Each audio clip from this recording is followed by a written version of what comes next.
Allah da rahama ta sa tare da albarka su tabbata ga ɗimbin ilahiran masu kallon wannan bidiyo na gimbiyar majalisar mata Rukayya Abdullahi Maida.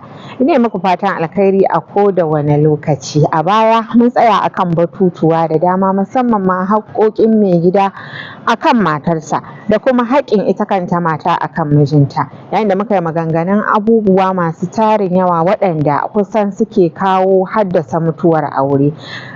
Gina aure ba bisa ƙa'ida ba da rashin gina shi akan turbar Allah da ma'aiki yana kawo mutuwar aure.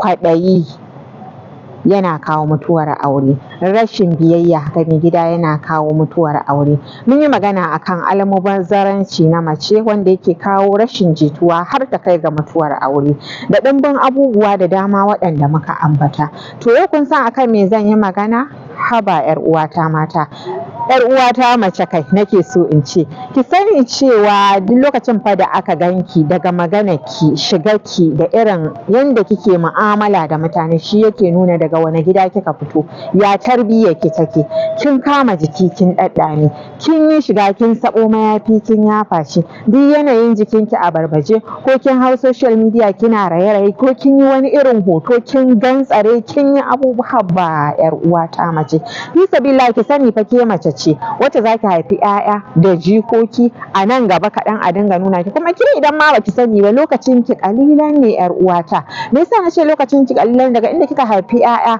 kika hayayyafa za a zo ana maganan jikoki ne, lokacin ki ya shuɗe sai dai wata. Idan kyau kike takama da shi zai zo ya gushe, idan kyan jiki ne abu ne da yake tafiya, idan kyan diri ne kike magana ko wani abu, duk abubuwa ne da suke iya zuwa su wuce lokacin su. To don me yasa ba za ki bar baya mai amfani ba? Don me yasa ba za ki bar abin da idan aka tashi kwatance da ke za a buga misali cewa kin yi abin kwarai ba?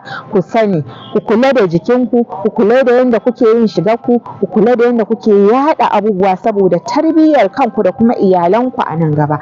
Saboda irin hotuna marasa ɗa'a da kike yaɗawa da irin wasu maganganu ko yin abubuwa na rashin tarbiyya da za ki yi a social media yana da matuƙar tasiri da zai taka muhimmiyar rawa a rayuwarki, saboda wani abin alkhairin zai iya doso ki. Wannan abubuwan da ke yaɗa ke ganin ba komai bane, ke kawai so kike ki suna a social media, zai taka muhimmiyar rawa a duniya da kuma rayuwarki da ci gaban rayuwarki. Sai ki zo ki ga abu ɗan ƙarami da kike renawa ya zo ya baki matsala a rayuwa. Muna fatan za mu haɗu mu gyara a teburin ko in ce a faifan bidiyo na gimbiyar majalisar mata. Kafin ku tafi ko ku daina kallon wannan bidiyo, ina fatan za ku danna mana like ko kuma yi subscribing akan wannan wato manhaja tamu ko kuma in ce fili namu, don ganin sababbin bidiyo da zamu wallafa wanda zamu ci gaba da faɗakar da junanmu. Har kullum taku gimbiyar majalisar mata nake mana fatan alkhairi.